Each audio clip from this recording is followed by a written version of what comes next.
ஆக்சுவலாக உங்களுக்கு வந்து இந்த மிசா போராட்டத்தில் கைது பண்ணாங்க. எந்த வருஷம் அது? 75 எமர்ஜென்சி. ஆமாம், 76 ஜனவரி மாதம் நான் ஆமாம். அதை கேட்கலாமா? நீங்கள் எப்படி அதை ஃபீல் பண்ணீங்கன்னு அது சொல்லுங்கள். எப்படி அது மிஸ் அது ரொம்ப கொடுமைப்படுத்துனாங்களா என்ன? அது 76 ஜனவரி 31 நான் அரெஸ்ட் ஆனேன். சரி.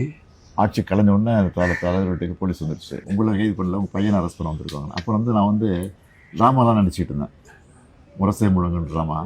உங்களை அரெஸ்ட் பண்ண வரல, உங்கள் சன்னை அரெஸ்ட் பண்ண வந்துருக்கு சார். அவன் நாடகத்துக்கு போயிருக்கான், நாளைக்கு நைட்டு தான் வருவான். வந்தோன்னு நானே ஃபோன் பண்ணுறேன், ஃபோன் பண்ணி வந்து அழைச்சிட்டு போங்க அப்படி சொல்லி அனுப்பிச்சிட்டாரு.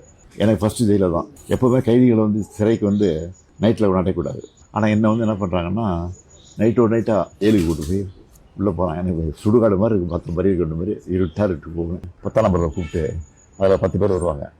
அடி எங்களுக்கு சத்தம் கேட்கும். நாங்கள் 1ஆம் நம்பரில் இருக்கோம். அப்போ எங்களுக்கு வர வரைக்கும் நாங்கள் பயந்துட்டு உட்காந்துருக்கணும். அடித்து முடிச்சாவிட்ட தெளிஞ்சிடும்.